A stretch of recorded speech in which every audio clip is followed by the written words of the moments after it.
Valdia, selamat malam waktu Indonesia. Selamat pagi waktu Washington DC, Oki dan Mila. Baik, Valdia, apakah kenaikan jumlah kasus COVID-19 ini berkaitan dengan adanya gelombang aksi unjuk rasa atas kematian George Floyd?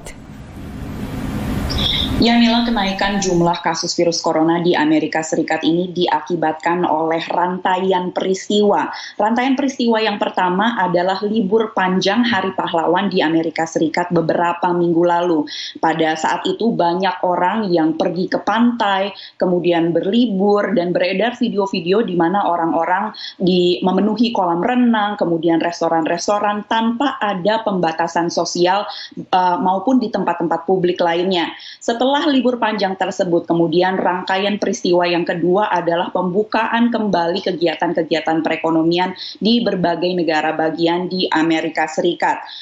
Sebagian orang-orang kembali menggunakan transportasi publik misalnya, kemudian mereka juga keluar untuk makan di restoran, meskipun dalam pembukaan kembali kegiatan perekonomian ini terdapat aturan-aturan yang cukup ketat di berbagai negara bagian seperti adanya kapasitas maksimum, kemudian pengecekan suhu dan sebagainya.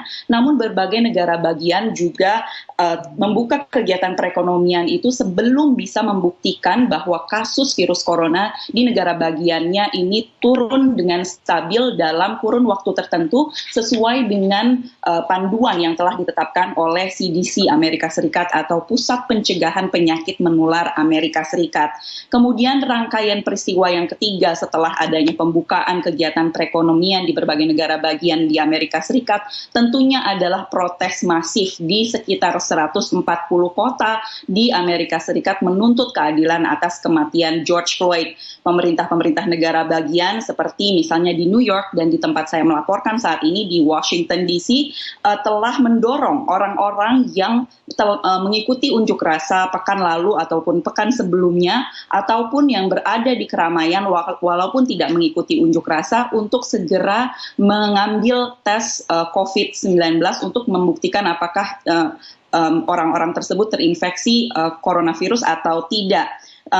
Seperti di negara bagian New York maupun di Washington DC terdapat tempat-tempat untuk orang-orang bisa pergi dan melakukan tes COVID-19. Ada yang membutuhkan persetujuan dokter ataupun tidak, ada yang membutuhkan perjanjian ataupun tidak. Di Washington DC ini sudah dialokasikan 10 kantor pemadam kebakaran untuk menjadi walk-in test. Walk-in test ini adalah tempat di mana orang-orang bisa langsung pergi tanpa adanya perjanjian dan melakukan tes di tempat saat itu juga.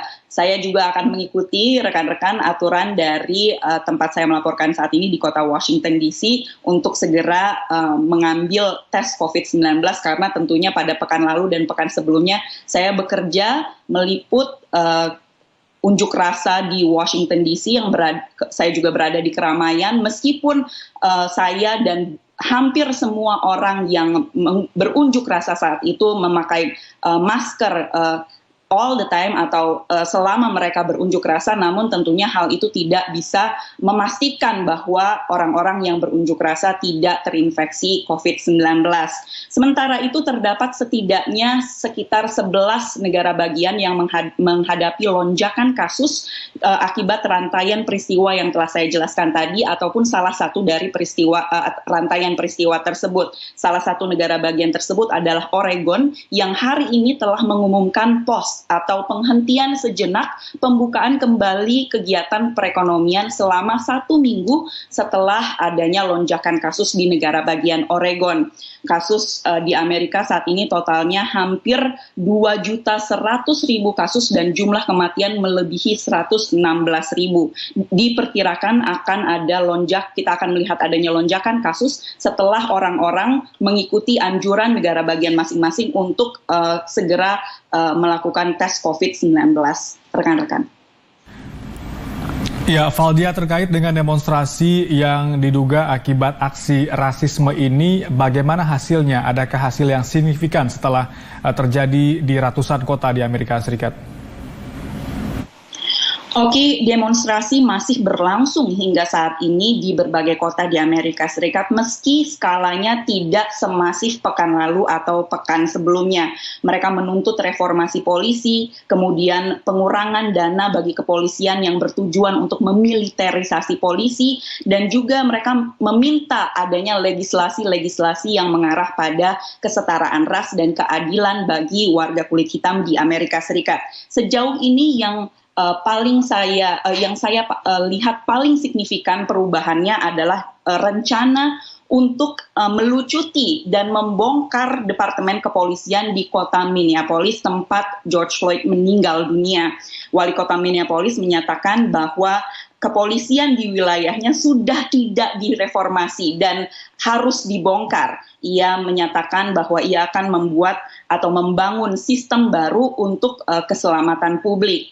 Bagi para aktivis tentunya hal ini adalah sebuah transformasi yang luar biasa. Ini adalah sebuah perubahan signifikan, sebuah momentum, dan mereka berharap bahwa transformasi ini, hal ini akan menjadi sebuah transformasi yang baik. Sementara Presiden Trump menjawab permintaan para pengunjuk rasa untuk mengurangi dana bagi kepolisian yang bertujuan untuk memiliterisasi polisi, menjawab dengan pernyataan bahwa reformasi polisi harus dilakukan dengan menambah dana bagi kepolisian. Hal ini tentunya membuat atau mengundang kebingungan, namun saat ini Gedung Putih masih dalam tahap memfinalisasi executive order atau instruksi presiden dalam hal reformasi polisi. Jadi kami masih wait and see apa saja yang akan tercantum dalam instruksi presiden terkait reformasi tersebut, terkait reformasi polisi tersebut berkaitan dengan permintaan para pengunjuk rasa.